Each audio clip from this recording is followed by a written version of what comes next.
Hello friends, hope you are doing well. রাজনৈতিক দল, not সব দল, কিছু রাজনৈতিক দল, কিছু রাজনৈতিক নেতৃত্ব এবং অসংখ্য রাজনৈতিক কর্মীদের অর্থাৎ হিপোক্রেসি, ভণ্ডামি, ডাবল ডিলিং, ডাবল টাং এবং তাদের যে মিথ্যাচার, ফলস প্রোপাগ্যান্ডা এখানে আমি আনফোল্ড করব এবং এক্সপোজ করব হিস্টোরিক্যালি এবং পলিটিক্যালি। চলুন ইনভেস্টিগেট করা যাক, দেখা যাক ব্যাপারটি কতটা সত্য। এবং আমি চাইবো যারা ইয়াং জেনারেশন আছে তারাই হচ্ছে দেশের মেন ব্যাকবোন বা লিঞ্চপিন। আমি তাদের অনুরোধ করব যে অবশ্যই ব্যাপারটি নিয়ে ডিপলি, নীরবে, ধ্যানে আপনারা ভাবুন এবং ইনভেস্টিগেট করুন যে সত্য কি, সত্য কোথাও কি লুকানো হচ্ছে, আর যেটা আমরা শুনছি দেখছি সেটা আসলে কি। দেখা যাক। ভারতবর্ষ এমন একটি সভ্যতা যার বয়স, যার এজ অনন্তকাল। আমরা হিস্টোরিক্যালি হয়তো 10,000 বছর ধরি, কিন্তু তারও পূর্বের এই সভ্যতা প্রথম থেকেই বহিরাক্রমণের শিকার হয়ে এসেছে, অর্থাৎ ফরেন ইনভেশন। ধরুন প্রথমে গ্রিক, আলেকজান্ডার, তারপরে ধরুন পার্সিয়ান, তারপরে ধরুন আরও অসংখ্য এসছে, হুন, তারপর এসেছে কিছু মুসলিম বহিরাক্রমণকারী আরব থেকে, তারপরে এসেছে ধরুন পর্তুগিজ, ফ্রেঞ্চ এবং সবশেষে এসেছে ব্রিটিশ, ইংরেজরা। তো এই যে টানা সিরিজ অফ ইনভেশন হয়েছে, বহিরাক্রমণ হয়েছে, এতগুলো বহিরাক্রমণের পরেও অর্থাৎ ভারতবর্ষ, ইন্ডিয়া কিন্তু অদ্ভুত তার মধ্যে এক ক্ষমতা, আন্ডারলাইং স্টেবিলিটি অ্যান্ড রেজিলিয়েন্স, অর্থাৎ বাউন্স ব্যাক করার এমন এক ক্ষমতা এর মধ্যে ন্যাচারালি আছে যে এই সভ্যতাকে কেউ নষ্ট করতে পারেনি। অন্যদিকে আমরা দেখি যে গ্রিক, রোমান এবং ইজিপসিয়ান সিভিলাইজেশনগুলো কিন্তু, প্রাচীন সিভিলাইজেশন কিন্তু পুরোপুরি অবলুপ্ত হয়ে গেছে, ভ্যানিস্ট হয়ে গেছে। এবং তাদের যে এখন বর্তমান সিভিলাইজেশনের সাথে কিন্তু তাদের পাস্টের কিন্তু কানেকশন নেই, একাডেমিক ইন্টারেস্ট ছাড়া, অর্থাৎ স্টাডি ক্ষেত্রে ছাড়া আর কিছু নেই। কিন্তু ইন্ডিয়া আনব্রোকেনলি এবং একইভাবে একই কন্ডিশনে হাজার হাজার বছর ধরে টিকে আছে এবং ফিউচারেও থাকবে। এর ইনার রেজিলিয়েন্স, এর আন্ডারলাইং স্টেবিলিটির জন্য, এর ক্ষমতার জন্য। তো আমাদের যে বর্তমান রাজনৈতিক মহল, সেখানে আমরা দেখতে পাই যে হিন্দু এবং মুসলিম এই যে পোলারাইজেশন, এই যে ডিভিশন, বিভাজনের একটি রাজনীতি আমরা দেখতে পাই বৃহত্তর অর্থে, অর্থাৎ বৃহত্তর স্তরে।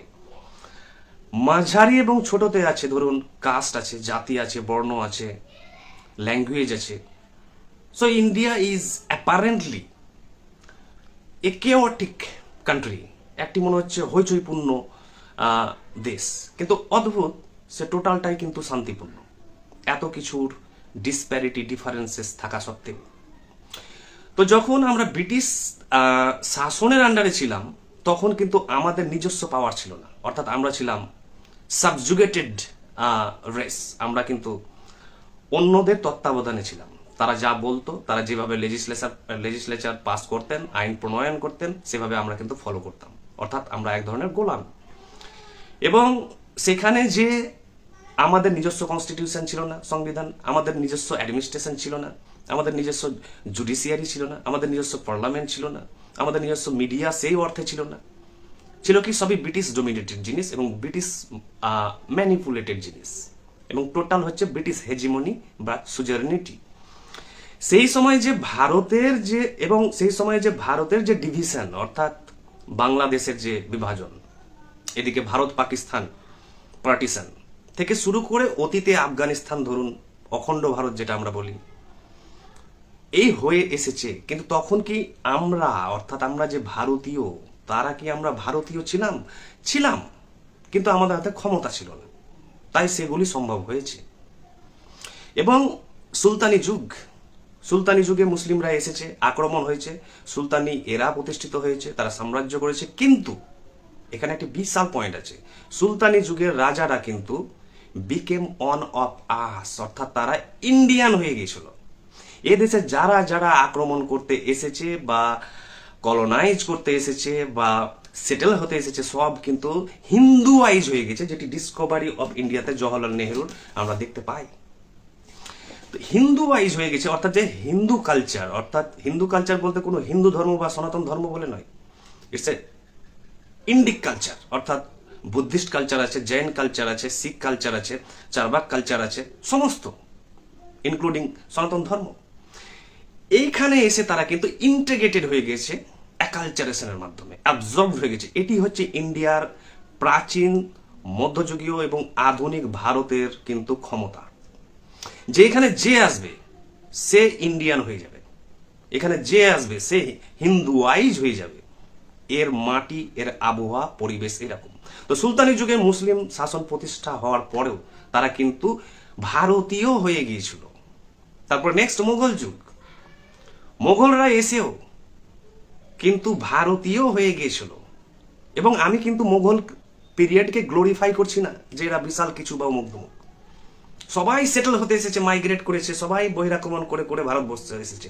ভারতবর্ষের যদি প্রাচীন ইতিহাস দেখেন আপনি, রমেশচন্দ্র মজুমদারের আন্ডারে the history and culture of the Indian people, এখানে আছে আমার পেছনে 10টি হয়তো খণ্ড আছে, যে জওহরলাল নেহরুর আন্ডারে এটি ভারতবর্ষের প্রথম অফিসিয়াল ভার্সন অফ হিস্ট্রি, প্রথম ভারতের ইতিহাস আনুষ্ঠানিকভাবে অফিসিয়াল লেভেলে। এবং সেখানেও আমরা দেখেছি যে তারা কিন্তু ভারতীয় হয়ে গেছে, এক্সেপ্ট তাদের মধ্যে একজন বলবো সে অ্যাবারেন্ট রুলার, তিনি হচ্ছেন মুঘল যুগের ঔরঙ্গজেব। ঔরঙ্গজেবের শাসনকালে আমরা কিন্তু অনেক কিছু কিন্তু আমরা দেখি যেগুলো আমরা কিন্তু কোনো সময় সাপোর্ট করিনি।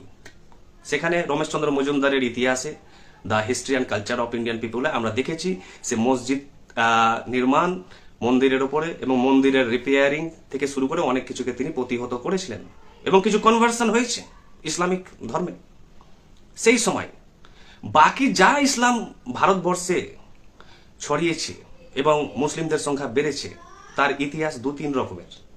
এক রকমের ইতিহাস হচ্ছে যে ম্যাক্সিমাম ইসলাম ধর্মে কনভার্ট হয়েছে শূদ্ররা, অর্থাৎ লোয়েস্ট আমরা যাদের ক্যাটাগরিতে রাখি আমাদের যে এই ক্লাস স্ট্রাকচার অনুযায়ী, ব্রাহ্মণ, ক্ষত্রিয়, বৈশ্য, শূদ্র।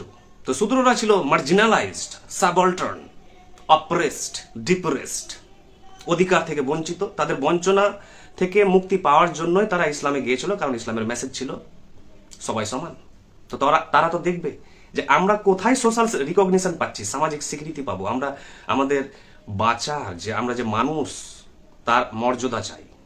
তো তারা ইসলাম বলে না, সেখানে যদি খ্রিস্টিয়ান আসতো মিশনারি বা আর কেউ আসতো, যে কোনো রিলিজিয়ান, জুরাস্ট্রিয়ানিজম থেকে শুরু করে জুডাইজম থেকে শুরু করে সেই ধর্মেই তারা কনভার্ট হয়ে যেত, কারণ তাদের ব্রাহ্মণ্যবাদ কিন্তু তাদেরকে সেই দরজা দেয়নি ইকুয়ালিটির, সেই প্রিভিলেজেস থেকে তারা বঞ্চিত ছিল, তাই তারা কনভার্ট হয়ে গেছে। আর এসেছে একটি ধারা মাধ্যমে ইসলাম ভারতবর্ষে ছড়িয়েছে, সেটি হচ্ছে সুফিবাদ। সুফিবাদ আপনি হিস্ট্রি পড়ুন, সুফিবাদের মাধ্যমে এবং কনভার্সন ফোর্সেবল, কোয়ার্সনের মাধ্যমে, কম্পালশনের মাধ্যমে কনভার্সন খুব ন্যূনতম, খুবই ন্যূনতম। তো মুঘলরাও কিন্তু অ্যাসিমিলেটেড অর ইন্টিগ্রেটেড থ্রু অ্যাকালচারেশন, অর্থাৎ পারস্পরিক যে সংস্কৃতির বিনিময়ের ফলে তারাও কিন্তু ভারতীয় হয়ে গেছে। এবার মেন কোশ্চেন হচ্ছে যে এখন যে পলিটিক্যাল অ্যাটমসফিয়ার চলছে দেশে, সেটি কেমন ধারা, যে কেউ কেউ বলছে, শুনছি চারিদিকে হিন্দু রাষ্ট্র চাই বা এই চাই ওই চাই। কেন চাই? কনস্টিটিউশনের তো এটা বিরোধী, অর্থাৎ সংবিধানের অবমাননা।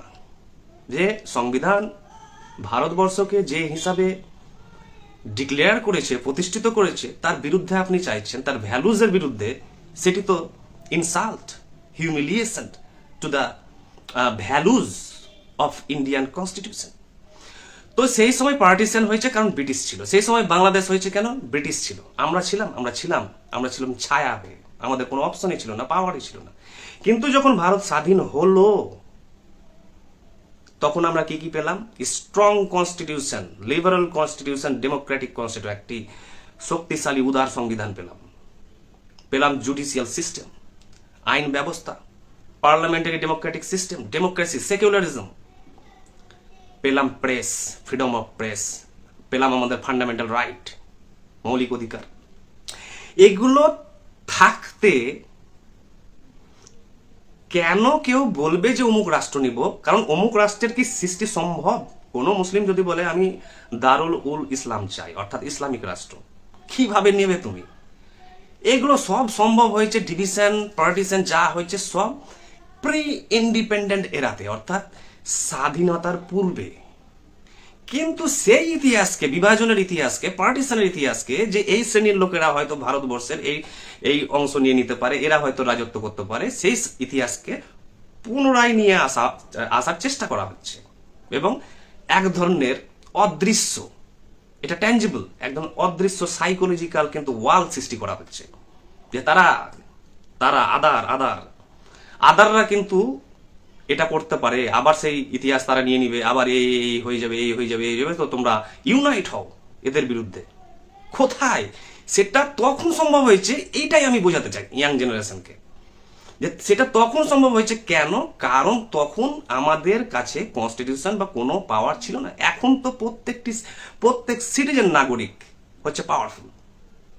তো এইখান থেকে এত সুন্দর একটি গণতান্ত্রিক ধর্মনিরপেক্ষ পার্লামেন্টারি সাংবিধানিক জুডিশিয়াল সিস্টেমের আন্ডার থেকে কেউ কিছু করে দেখাক তো দেখি, কারো ক্ষমতা নেই।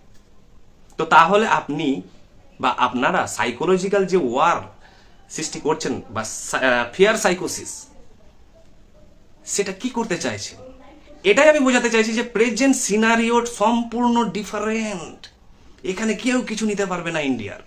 সামান্যতম সোচের ডগাতেও কোনো ল্যান্ড বা কোনো জুরিসডিকশনের সঙ্গে কিন্তু কেউ কোনো রকম ট্যাম্পারিং করতে পারবে না, যেখানে আমাদের কাছে আছে সংবিধান, শীর্ষ আদালত থেকে শুরু করে সমস্ত কিছু পাওয়ারফুল জিনিস যা একটি ডেমোক্রেসিতে থাকে। তাহলে জে এম কোর্জি একজন সাহিত্যিক, বিশাল বড় সাহিত্যিক, তার একটি উপন্যাস আছে ডিসগ্রেসে তিনি দেখাচ্ছেন যে একজন হোয়াইট মহিলা, অর্থাৎ সেখানে দেখাচ্ছে কৃষ্ণাঙ্গ এবং শ্বেতাঙ্গদের মধ্যে ক্লাসের ব্যাপারটি, যে কিছু আফ্রিকান নিগ্রোরা আসছেন এবং সেই হোয়াইট মহিলাকে কিন্তু রেপ করছেন। এবং তিনি দেখাতে চাইছেন এখানে যে এই মহিলাটা কিসের সিম্বল? এই মহিলাটা কি তাদের পূর্বপুরুষের ঋণ পরিশোধ করছে এখন এই পোস্ট মডার্ন যুগে, এই পোস্ট কলোনিয়াল এরাতে? অর্থাৎ আফ্রিকানরা কেন মেয়েটির ওপরে শারীরিক নির্যাতন করছে? কারণ পূর্বে হাজার হাজার বছর আগে তোমাদের পূর্বপুরুষরা, কলোনিয়াল অর্থাৎ ব্রিটিশরা আমাদের শাসন করেছে, শোষণ করেছে, মেয়েদের উপর অত্যাচার করেছে, তাই আমরা এখন বদলা নেব। তো এইরকমই আমি যদি সেম প্রশ্ন করি, কি মুসলিমরা কি তাহলে তাদের পুরনো ঐতিহাসিক ঋণ শোধ করছে, এখানে পরিশোধ করছে?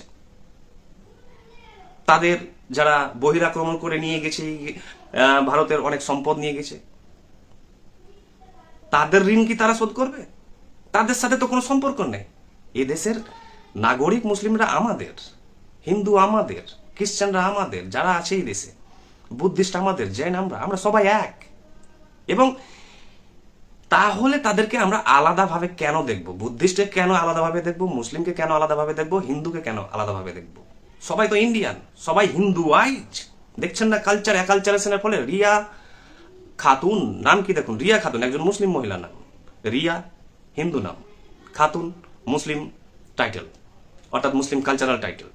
তো এই যে অ্যাকালচারেশন হচ্ছে কেন? কারণ সবাই মিশতে চাইছে, আর এখন সবাই চাইছে, কেউ রিলিজিয়ান নিয়ে আর কেউ ভাবতে চাইছে না। রিলিজিয়ান তো অন্তরের জিনিস। তারা এখন চাইছে মডার্ন এডুকেশন, জব চাইছে, ইন্ডাস্ট্রি চাইছে, ইংলিশ মিডিয়াম স্কুল চাইছে, আরো বড় হতে চাইছে। কারণ এই সায়েন্স অ্যান্ড টেকনোলজির যুগে সবার হাতে অ্যান্ড্রয়েড মোবাইল, সবাই গোটা বিশ্বকে জানে। কিন্তু আমরা যারা কিছু পলিটিশিয়ান এবং কিছু রাজনৈতিক কর্মীরা কোটি কোটি টাকা খরচ করছে এই ডিভিশনকে টিকিয়ে রাখার জন্য, যে তোমরা দেখো অতীতে তোমাদের কি করেছে ক্ষতি। তাহলে তো আমাদের দাদুদের ঝগড়ার মতোই হলো, যে তোমার দাদু 100 বছর আগে তার দাদুর সাথে ঝগড়া করেছিল, তার দাদুর সাথে ঝগড়া করেছিল একটা কোনো ল্যান্ড নিয়ে, তাই এখনো নাতি পোতারা থেকে তার পুরো উত্তরসূরিরা ঝগড়া করতে থাকো, চালিয়ে যাও চালিয়ে যাও চালিয়ে যাও। তো কেন আমরা পাস্টকে রিপিট করব এই সময়ে, যে সময়ের সঙ্গে ওই সময়ের কোনো সম্পর্ক নেই, টোটালি এরা নিউ। সবাই চাইছে আধুনিক শিক্ষা, দর্শন, সাহিত্য এবং রিলিজিয়ান তো সবাই পালন করে। যারা রিলিজিয়ান ভালোবাসে তারা রিলিজিয়ান নিয়ে কিন্তু অবসেস নয়, তারা ততটাই রিলিজিয়ান ফলো করে যতটা অন্যান্য ধর্মীয় অনুগামীরা ফলো করে। তাই এ দেশে যারাই এসেছে তারাই কিন্তু হিন্দুয়াইজ হয়ে গেছে, ইন্ডিয়ানাইজ হয়ে গেছে। কেউ আলাদা নয়। এবং এই জিনিসটি যতক্ষণ না বুঝছে ততক্ষণ পর্যন্ত যে আমাদের যে ধর্মীয় সাম্প্রদায়িক অস্থিরতা যারা রাজনৈতিক উদ্দেশ্যে যারা সৃষ্টি করার চেষ্টা করছে লিটারেচারের মাধ্যমে, সাহিত্যের মাধ্যমে, ইতিহাসের মাধ্যমে, টিভিতে ডিবেটের মাধ্যমে থেকে শুরু করে সমস্ত ক্যাম্পেইন প্রচারের মাধ্যমে তারা দেখাতে চাইছে যে দে আর আদার, দে আর ফরেনার্স, তারা বাইরের লোক, তারা এই ক্ষতি করছে, তোমার এই ক্ষতি করছে। কিন্তু প্রেজেন্ট জেনারেশনের সঙ্গে অতীত জেনারেশনের কোনো সম্পর্ক নেই। কারণ প্রেজেন্ট আমাদের যে সিচুয়েশন এখন তা সম্পূর্ণ ভারতীয় সংবিধানের দ্বারা পরিচালিত হয়, জুডিশিয়াল সিস্টেমের দ্বারা পরিচালিত হয়, এবং এখানে ডেমোক্রেসি, সেকুলারিজমকে রক্ষা করার জন্য আমাদের সমস্ত ডেমোক্রেটিক ইনস্টিটিউশনস আছে। কিন্তু তা আমি বলবো যে এই মিথ থেকে বেরোন যে এরা কেউ কিছু করতে পারবে, বা they are a threat for to us, or this group or this community or this religion is a threat to us, they may take away our things from us, তারা আমাদের কাছ থেকে ছিনিয়ে নিবে। সম্ভবই নয়, অসম্ভব। এই জিনিসটা যতক্ষণ না বুঝছেন আপনি কিন্তু ভ্রমের জগতে থাকবেন, ইলিউশনের জগতে থাকবেন, আর অস্থিরতা, বিভাজন এগুলো বাড়তে থাকবে। তাই একে ভালো করে ডিপলি বোঝার চেষ্টা করুন, দেখবেন যে এখানে আমাদের ইন্ডিয়াতে, ভারতবর্ষে কোনো সমস্যা নেই। টোটালি একটি পিসফুল কান্ট্রি এবং সবচেয়ে ভালো কান্ট্রি ওয়ার্ল্ডের মধ্যে। Thank you.